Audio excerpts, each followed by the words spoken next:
बिस्मिल्लाहिर्रहमानिर्रहीम। Dear students, अस्सलाम वालेकुम। FSc mathematics part 2 unit number 1 जो कि फंक्शंस एंड लिमिट्स का यूनिट है, इसमें हम डिस्कस कर रहे थे टॉपिक डोमेन एंड रेंज। आज हमारे पास कुछ फंक्शंस हैं, जैसा कि ये बोर्ड पे पीस वाइज फंक्शन लिखा हुआ है। इसके अलावा भी कुछ मॉडुलस फंक्शन है और इसके अलावा एक्सरसाइज 1.1 जो है सेकेंड ईयर की, उसके भी कुछ क्वेश्चन जो कि डोमेन और रेंज वाले हैं हम डिस्कस करेंगे। तो जिन दोस्तों ने अभी तक चैनल को सब्सक्राइब नहीं किया वो चैनल को सब्सक्राइब कर लें और बेल आइकन को लाजमी प्रेस करें ताकि हर नई आने वाली वीडियो आप तक बर वक्त पहुँचती रहे। तो चलते हैं क्वेश्चन की तरफ। Find domain and range of F of x, जो कि एक पीस वाइज फंक्शन दिया गया है हमें। इसमें देखें F of x is equal to X when 0 less than equal to X, X less than equal to 1। क्या वो ये रहा है यहाँ पे कि जब x की वैल्यू 0 से 1 तक होगी, जब x 0 से लेके 1 तक लाई कर रहा होगा तो आपने फंक्शन ये वाला है, इसमें x की वैल्यू पुट करनी होगी। और जब x की वैल्यू 1 से ग्रेटर और 2 तक होगी तो ये x की वैल्यू हम इस फंक्शन में पुट करेंगे जो कि x माइनस 1 है। तो यहाँ पे एक चीज़ तो वाजे है, डोमेन तो हमारे पास गिवन है पहले ही, लेकिन हम यहाँ पे रेंज फाइंड करेंगे। ठीक है, तो देखें डोमेन यहाँ पे क्या है, x यहाँ से 0 से लेके 1 तक है और नीचे 1 से लेके 2 तक है।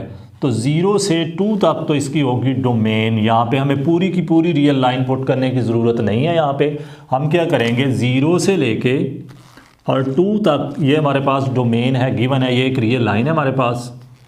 हमने क्या करना है, 0 से लेके 2 तक 1 बाई 1 वहाँ पे नंबर पुट करने हैं फंक्शंस में और देखना है कि उसकी रेंज क्या आ रही है। अब यहाँ पे देखिए मैंने एक टेबल बनाया हुआ है x and F of x का। यहाँ इनपुट होती है और नीचे हमारे पास आउटपुट होगी। Input domain and output range को कहते हैं। तो सबसे पहले देखें हम 0 पुट करते हैं रियल लाइन से। जब हम 0 पुट करेंगे तो कौन से वाला फंक्शन चूज़ करना है, x वाला, क्योंकि ये देखें x जो है 0 से 1 तक हो तो हमने x में वैल्यू पुट करनी होगी। तो x में जब 0 पुट करेंगे आंसर 0 ही आएगा। जब x की वैल्यू यहाँ से हम 0.2 पुट करते हैं, 0.2 इसमें x में ही पुट करेंगे तो वही आंसर आना है। इसी तरह अगर हम यहाँ से थोड़ा और आगे मूव करें, 0.4 पुट करते हैं, 0.4 वैल्यू जब x में पुट करेंगे तब भी 0.4 ही हमें आंसर मिलना है। इसी तरह जब हम 0.6 पुट करेंगे तो वही आंसर मिलेगा, 0.8 करेंगे तब भी वही मिलेगा, क्योंकि यहाँ पे फंक्शन अभी x में ही होगा। उसके बाद जब 1 पुट करेंगे, देखें x इक्वल टू 1 है तो तब भी हम फंक्शन x ही चूज़ करेंगे। तो 1 पुट किया x में तो 1 ही आंसर आएगा। उसके बाद अब देखें जब हम पुट करेंगे 1.2, ओके, जब हम 1 से आगे मूव कर रहे हैं, 1 तक तो पुट कर लिया हमने, 1.2 पुट करेंगे तो अब ये फंक्शन हम नहीं ले सकते। अब ये फंक्शन लेंगे x माइनस 1। क्यों? क्योंकि ये x ग्रेटर देन जब 1 होगा तो फिर वो कह रहा है कि फंक्शन x माइनस 1 आपने चूज़ करना होगा। तो जब हमने 1.2 वैल्यू यहाँ पे पुट की तो हमारे पास आंसर आएगा 0.2। इसी तरह जब हम 1.4, 1 से थोड़ा और आगे मूव करें तो 1.4 पुट करें तब भी अब इसमें पुट करेंगे तो 1.4 माइनस 1 0.4 आ जाएगा। इसी तरह जब यहाँ से 1.6 पुट करेंगे तो माइनस 1 निकालेंगे तो 0.6 मिलेगा। इसी तरह यहाँ से मज़ीद थोड़ा आगे 1 से मूव करें तो हम क्या करेंगे, 1.8 पुट करते हैं, आंसर हमें क्या मिलेगा, 0.8 मिलेगा। इस तरह जब हम 2 पुट करते हैं वहाँ पे 2 माइनस 1 आंसर आपको 1 मिलेगा। तो ये हमारे पास नीचे जो है आउटपुट आ रही है जिसे कि हम रेंज बोलते हैं। डोमेन तो वाज़े थी कि 0 से 2 तक होगी, लेकिन इसकी रेंज क्या आ रही है हम जज करते हैं। मिनिमम नंबर देखें रेंज में, मिनिमम नंबर यहाँ पे 0 है और अगर हम यहाँ पे गौर करें तो मैक्सिमम नंबर यहाँ पे 1 ही आ रहा है।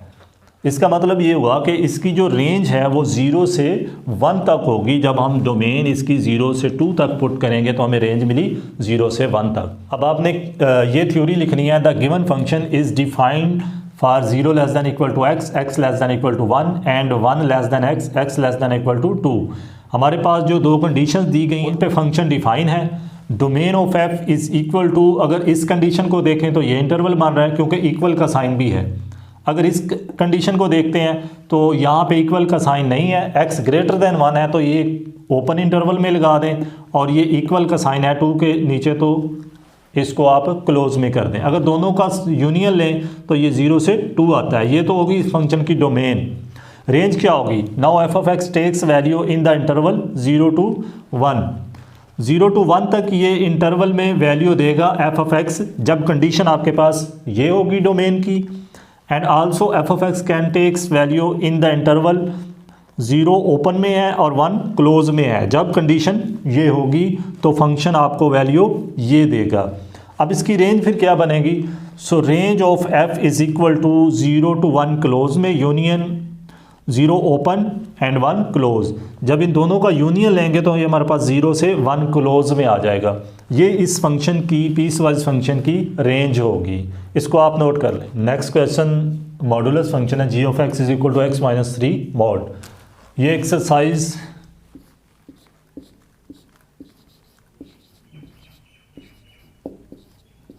एक्सरसाइज 1.1 का क्वेश्चन नंबर 4 का 4 पार्ट है, जिसमें कि वो कह रहा है find domain and range of g of x is equal to x minus 3 का मॉड। अब g of x is equal to x minus 3 mod ले लें फंक्शन।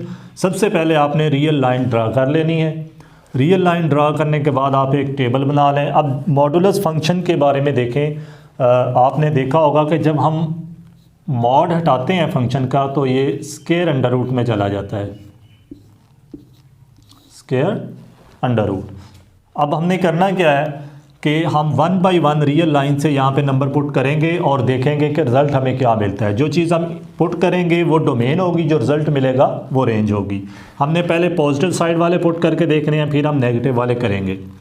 हम स्टार्ट 0 से करते हैं। जब 0 पुट करेंगे यहाँ पे देखें ज़रा, x की जगह 0 करेंगे -3 होल का स्क्वायर अंडर रूट, तो ये आंसर -3 का स्क्वायर अंडर रूट, -3 का स्क्वायर प्लस का 9 हो जाएगा और 9 का जो अंडर रूट लेंगे तो वो हमें 3 मिलेगा। जब हम 0 पुट करते हैं तो फंक्शन वैल्यू हमें क्या दे रहा है? 3। इसी तरह हम 1 पुट करेंगे यहाँ पे।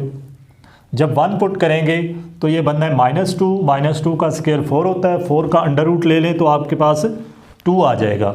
इसी तरह अगर हम 2 पुट करते हैं वहाँ पे हमें वैल्यू 1 मिलेगी। अगर हम 3 पुट करते हैं 3 - 3 0 और 3 - 3 0 हो जाएगा। 0 का स्क्वायर 0 ही होता है, अंडर रूट भी आपको 0 ही मिलेगा। इसी तरह अगर आप 4 पुट करते हैं यहाँ पे 4 - 3 1 का स्क्वायर 1 ही होता है, अंडर रूट भी इसका 1 ही आएगा। अगर 5 पुट करें तो आंसर आपको 2 मिलेगा। इसी तरह अप टू स्वान ये इंक्रीज़ होता जाएगा इधर की साइड को। अब हम प्लस अप टू स्वान जितने मर्जी नंबर पुट कर लें, प्लस अप टू स्वान प्लस इन्फिनिटी तक आप नंबर पुट कर सकते हैं। अगर आप इन्फिनिटी तक जो रियल लाइन है उसके इन्फिनिटी तक जाते हैं तो इधर नंबर भी इंक्रीज़ होते जाएंगे, प्लस अप टू स्वान इन्फिनिटी तक ही जाएंगे।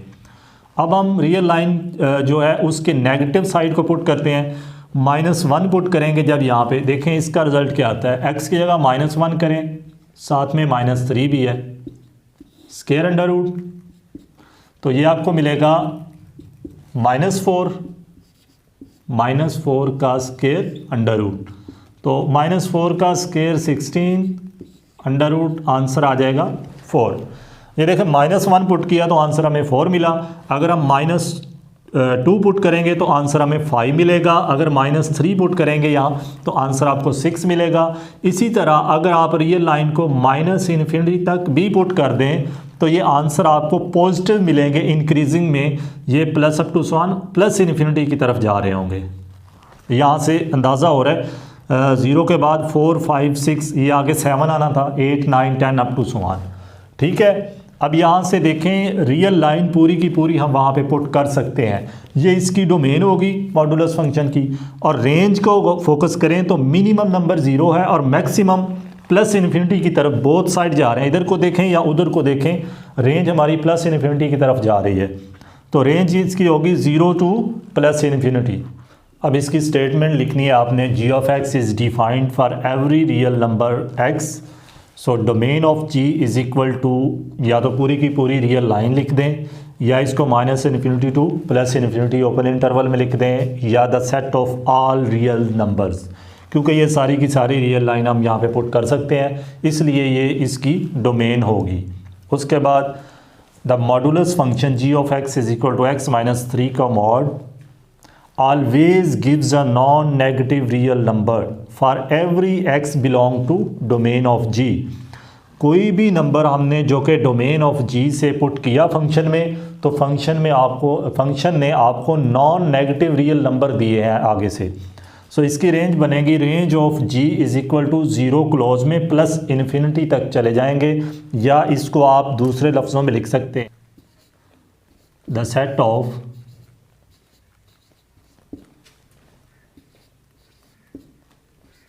all positive real numbers।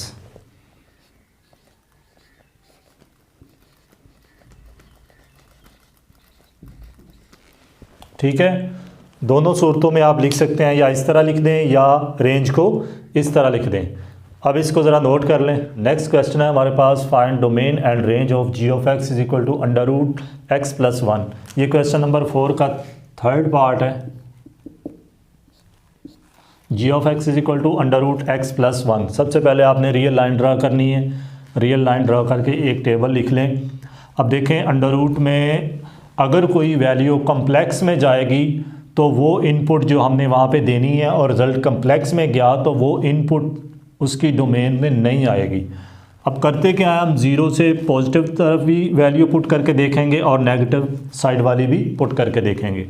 जब हमने ज़ीरो पुट करना है यहाँ पे, तो ये आना है आपके पास 1 का अंडर रूट, और 1 का अंडर रूट जो होता है वो 1 ही होता है, 1 वैल्यू आएगी फंक्शन की। अगर आपने 1 पुट किया तो अंडर रूट 2 की वैल्यू आपको मिलेगी 1.4। इसी तरह आप पुट कर लें 2 + 1 3 का अंडर रूट, वैल्यू मिली आपको 1.7। इसी तरह आपने 3 पुट करना है, 4 का अंडर रूट, आपको वैल्यू मिलेगी 2। अगर आप 4 पुट करते हैं तो आंसर मिलेगा 2.2 प्लस अप टू स्वान। अब इसको बेशक आप प्लस इन्फिनिटी तक भी पुट कर लें इधर लाइन को, तो आप कर सकते हैं ऐसा। और ये आपकी जो रेंज है वो भी इंक्रीज़ करते हुए प्लस इन्फिनिटी की तरफ ही मूव कर रही है, यहाँ से अंदाज़ा हो रहा है हमें। अब चलते हैं नेगेटिव साइड वाली वैल्यूज़ की तरफ।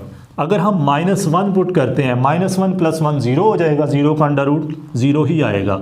अगर हम -2 पुट करते हैं, जब हम -2 पुट करेंगे तो देखें -2 + 1 अंडर रूट, वैल्यू आ जाएगी -1 का अंडर रूट, और ये किसके इक्वल होता है, आयोटा के। That is a complex number, ये कम्प्लेक्स में चला गया है। इसका मतलब -2 उसकी इनपुट में नहीं आएगा, डोमेन में नहीं आएगा, क्योंकि रिज़ल्ट कम्प्लेक्स में जा रहा है।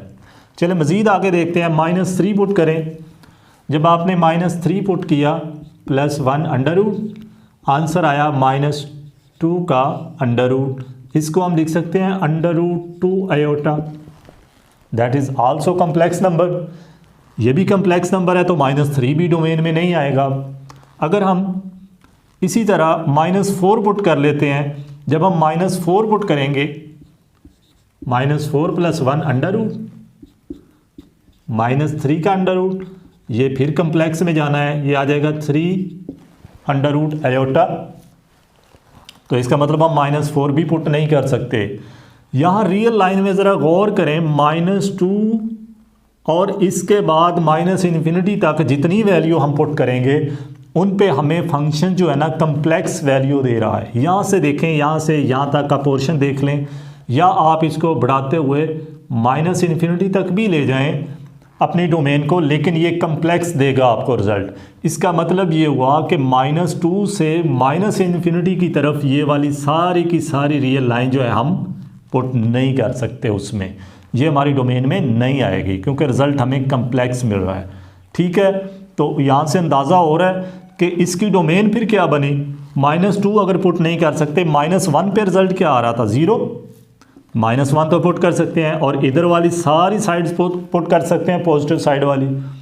तो इसकी जो डोमेन बनेगी -1 क्लोज में और प्लस इन्फिनिटी की तरफ जाएगी इसकी डोमेन। लेकिन रेंज क्या होगी, मिनिमम नंबर देखें रेंज में 0 है और मैक्सिमम प्लस इन्फिनिटी जा रहा है, तो रेंज होगी 0 to प्लस इन्फिनिटी। तो आप थ्योरी में लिखेंगे g of x is equal to under root x plus 1 is undefined for x + 1 less than 0।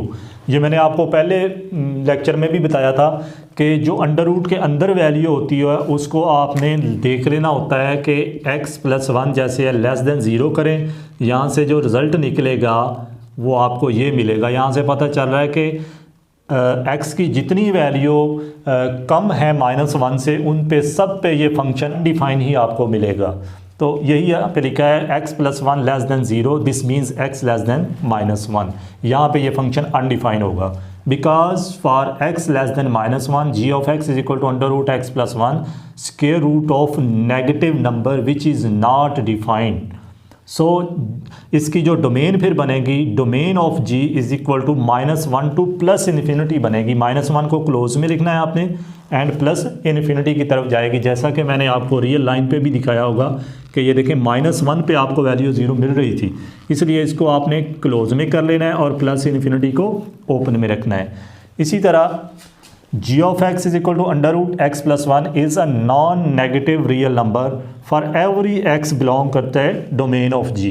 अब ये जो डोमेन हमने लिखी है इसके हर रियल नंबर पे हमें जो भी रेंज मिल रही है वो नॉन नेगेटिव रियल नंबर होगा। सो इसकी रेंज बनेगी, range of g is equal to 0 close में लिखना है, प्लस इन्फिनिटी ओपन में लिखना है। इसको दूसरे तरीके से आप लिख सकते हैं और लगा के the set of positive real numbers, the set of positive real numbers। ठीक है, दोनों तरह आप इसको रेंज को लिख सकते हैं, तो इसको नोट कर लें। आज का लेक्चर इतना ही काफ़ी है, नेक्स्ट लेक्चर तक के लिए दें इजाज़त।